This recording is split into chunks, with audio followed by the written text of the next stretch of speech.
Partner! Nagpaparamdam na naman! Ating Mahiwagang Gurnay!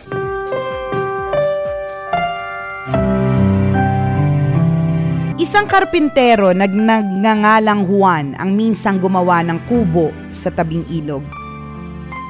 Ang bahay na ito ay sorpresa niya sa kanyang asawa.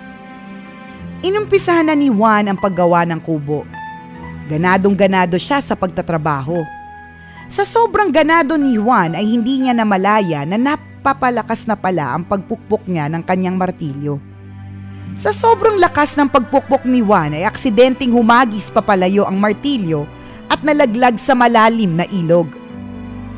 Nalungkot si Juan at nag-iiyak hanggang sa lumitaw ang guardian angel niya. Juan, huwag ka nang umiyak. Tutulungan kitang hanapin ang martilyo mo. Ang sabi ng anghel kay Juan sabay lundag sa ilog. Ilang sandali pa ay umahon na ang anghel mula sa tubig, bitbit ang isang gold hammer. Wow, gold. Ito ba ang martilyo mo? Tanong ng anghel kay Juan. Hindi po, tugon ni Juan. Dahil dito ay muling lumandag sa ilog ang guardian angel ni Juan. At sa muling pag-ahon nito ay bitbit naman niya ang isang silver hammer. Ito ba ang martilyo mo, Juan? Muling tanong ng anghel. Ay naku, hindi po. Tugon ni Juan. Nang marinig si Juan ay muling lumandag ang anghel sa ilog. Maya-maya pa ay umahon na ito bitbit ang isang ordinaryong martilyo. Juan, ito na ba ang martilyo mo? Tanong ng anghel. At sumagot si Juan. Opo.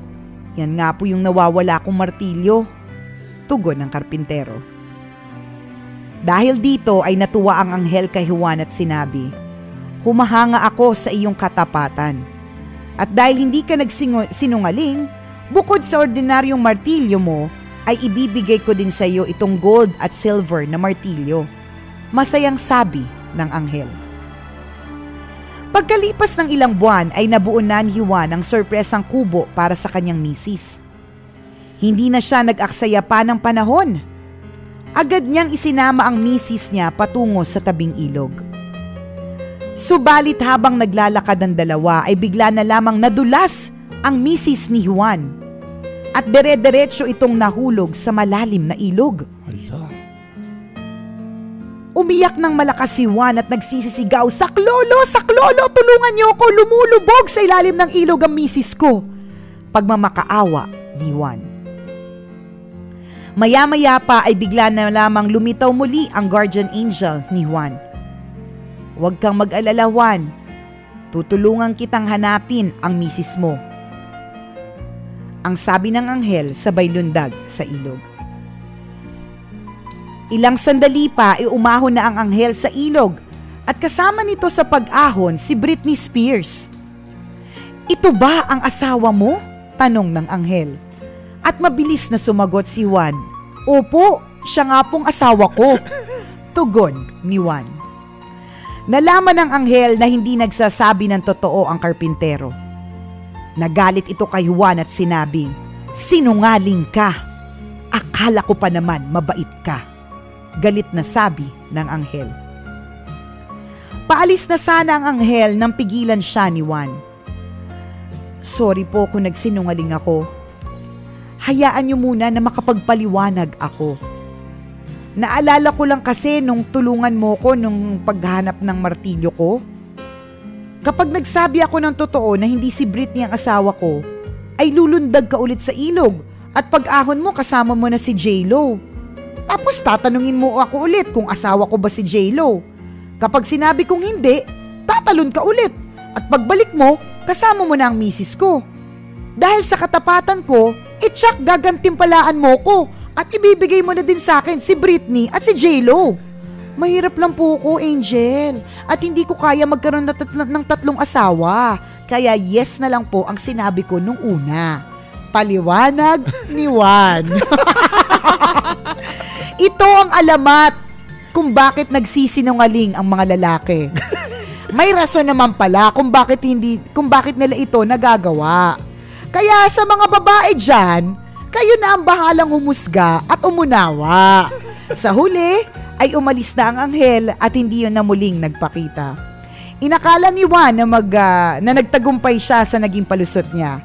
Ang hindi niya alam ay napakagaling palang sumisid na misis niya. Dali-dali itong umahon mula sa ilog para bugbugin at martilyohin ang palikerong asawa.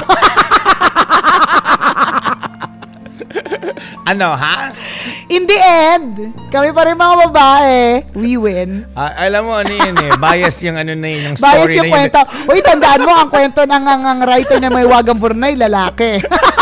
So, hindi siya bias. Ang cute naman! Cute, alam mo kung anong title? comedy? Ang title nito, ang alamat kung bakit nagsisinungaling ang mga lalaki.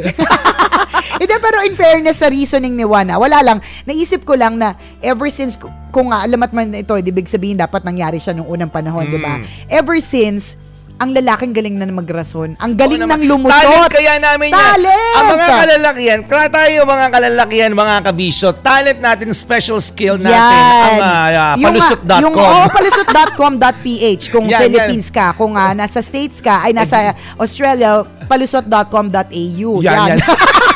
Depende po talaga yan sa culture. Yan. Kung yan ang talent natin, ang talent naman ng mga kababaihan na mag-imbestiga. Correct. Bago pa man sila magtanong, alam na nila ang sagot. Tama, at alam na namin, kabisyo, na nagsisinungaling na kayo paminsan. Kaya yung nagpapaligoy-ligoy na kami, yung nagpapalusot na kami, nagpapaliwanag na kami ng napakaraming bagay, pero pinagtatagpi-tagpi nyo na. Yan. At mako-connect nyo, nagsisinungaling na to sa akin. Correct. Yun, diba? Yun naman ang talent ng mga babae. In fairness, to be fair, parehas po tayong talented. Yan. Correct. May kaya tayo ginawa na magkaiba ng Diyos, diba? At kaya tayo pinagtagpo ng tadhana, diba? Kasi opposites attract. May parehas po tayong mga talents, diba? But the bottom of the story is, the bottom line is, huwag ka magsisinungaling. Be honest. Be honest. Be faithful. Be loyal. Be true. Kung hindi, mamartilyuhin ka na misis mo.